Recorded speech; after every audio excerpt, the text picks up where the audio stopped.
se souvenir pour éviter l'oubli et construire ensemble. Eux aussi ont fait preuve de résistance. 6 dissidents des Antilles et de la Guyane étaient les invités d'honneur de l'Élysée. Ils ont participé aux commémorations du 70e anniversaire du débarquement. Retour sur ces 8 jours d'hommage national à nos héros de la Seconde Guerre mondiale avec Cyriaque Sommier et Emmanuel Morel. Aujourd'hui, c'est un grand jour pour moi. Ça me fait plaisir. Parce qu'avec mon argent même, je n'aurais pas pu faire 8 jours comme j'ai fait là. Une semaine en effet très intense pour les 6 dissidents antillo-guyanais invités aux commémorations du 70e anniversaire du débarquement. Dès leur arrivée à Paris, ils sont reçus au palais de l'Élysée. 3 d'entre eux reçoivent la Légion d'honneur des mains du président de la République. Le lendemain, c'est aux Invalides que la nation rend hommage à ces résistants qui ont bravé les océans pour répondre à l'appel du général de Gaulle et rejoindre les troupes de la France libre. Ils sont ensuite reçus toujours avec les honneurs à l'Assemblée nationale, au Sénat, avant de rendre visite aux grands hommes de la nation qui reposent au Panthéon. Et c'est donc sur l'une des plages du débarquement à Ouistreham que s'achève le périple des dissidents. Leur présence aux côtés des chefs d'État étrangers et des autres anciens combattants qui ont libéré la France finit de les rassurer. Leur rôle est officiellement reconnu. Ils nous avaient oubliés quelque temps.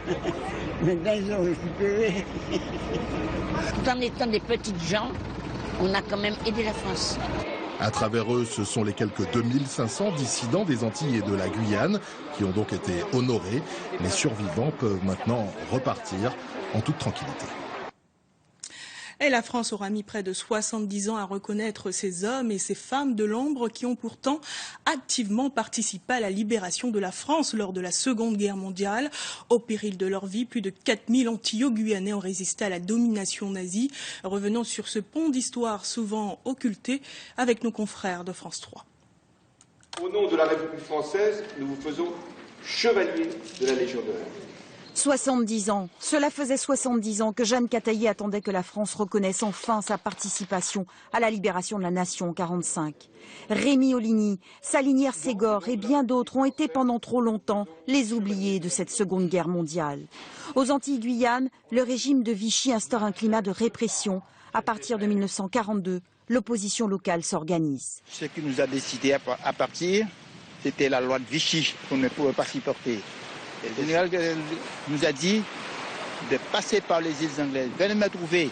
La France a perdu une bataille, la France n'a pas perdu la guerre. 4 à 5 000 jeunes Antillo-Guyanais embarquent dans des petits bateaux à voile pour rejoindre les îles anglaises de la Dominique, de Sainte-Lucie, où la France libre a installé des centres d'accueil. Partis de nuit, beaucoup meurent noyés. Les rescapés sont envoyés à Porto Rico, puis aux États-Unis, où ils intègrent le bataillon de marche des Antilles avant de participer à la campagne d'Italie et de rejoindre l'Hexagone, où ils livrent de nombreuses batailles.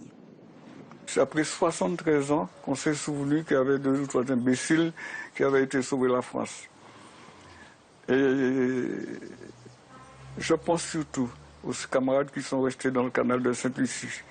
Je pense surtout à mon camarade qui a perdu sa jambe et qui m'a dit « Miko, je ne pourrai plus danser ». Je me souviens d'un autre camarade qui est mort gelé en Alsace. La plupart des dissidents qui ont rallié les troupes de la France libre ne sont plus là pour apprécier cet hommage national. Une reconnaissance tardive pour ces héros qui ont sacrifié leur vie pour la France.